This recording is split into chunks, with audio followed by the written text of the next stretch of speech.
ലൈംഗികാരോപണ വിവാദങ്ങൾ ഉയർന്ന ശേഷം ഇതാദ്യമായി രാഹുൽ മാങ്കൂട്ടത്തിൽ MLA പാലക്കാട്ടെത്തി. 38 ദിവസത്തിനു ശേഷമാണ് പാലക്കാട്ടേക്കുള്ള രാഹുലിന്റെ വരവ്. വിവാദങ്ങളിൽ രാഹുൽ മാങ്കൂട്ടത്തിൽ പ്രതികരിച്ചില്ല. രാഹുലിനെതിരെ പ്രതിഷേധിക്കുമെന്ന് DYFIയും BJPയും അറിയിച്ചു.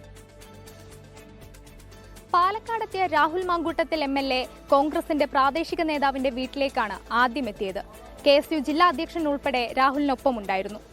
ലൈംഗികാരോപണ വിവാദങ്ങളിൽ ഉൾപ്പെടെ പ്രതികരിക്കാൻ രാഹുൽ തയ്യാറായില്ല. ജനാധിപത്യപരമായ പ്രതിഷേധത്തെ സ്വാഗതം ചെയ്യുന്നെന്ന് രാഹുൽ.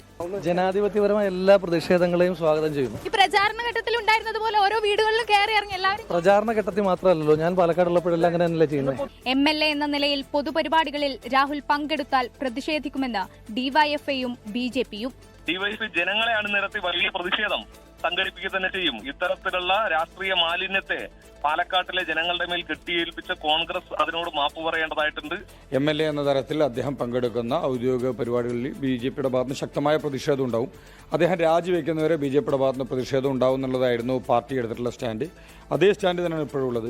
ഇന്ന് സ്വകാര്യ പരിപാടികളിൽ പങ്കെടുക്കാനാണ് രാഹുൽ മാങ്കൂട്ടത്തിലിന്റെ തീരുമാനം. രാഹുലിന്റെ വരവ് അറിവോടെയല്ലെന്നാണ് കോൺഗ്രസ് വാദം. മുതിർന്ന നേതാക്കൾ രാഹുലിനെ പരസ്യമായി പിന്തുണയ്ക്കുന്നില്ലെങ്കിലും രാഹുലിനൊപ്പം പോകുന്ന പ്രാദേശിക നേതാക്കൾക്കെതിരെ നടപടിയുണ്ടാകില്ല.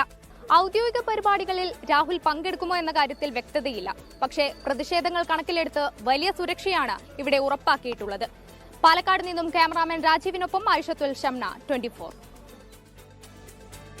ലോകത്തെവിടെയായാലും ഏത് സമയത്തും 24 വാർത്തകളും ഓഗ്മെന്റഡ് റിയാലിറ്റി പാക്കേജുകളും എക്സ്പ്ലെയിനറുകളും വിശദമായി കാണാൻ ഞങ്ങളുടെ YouTube ചാനൽ നിങ്ങൾക്ക് സബ്സ്ക്രൈബ് ചെയ്യാം.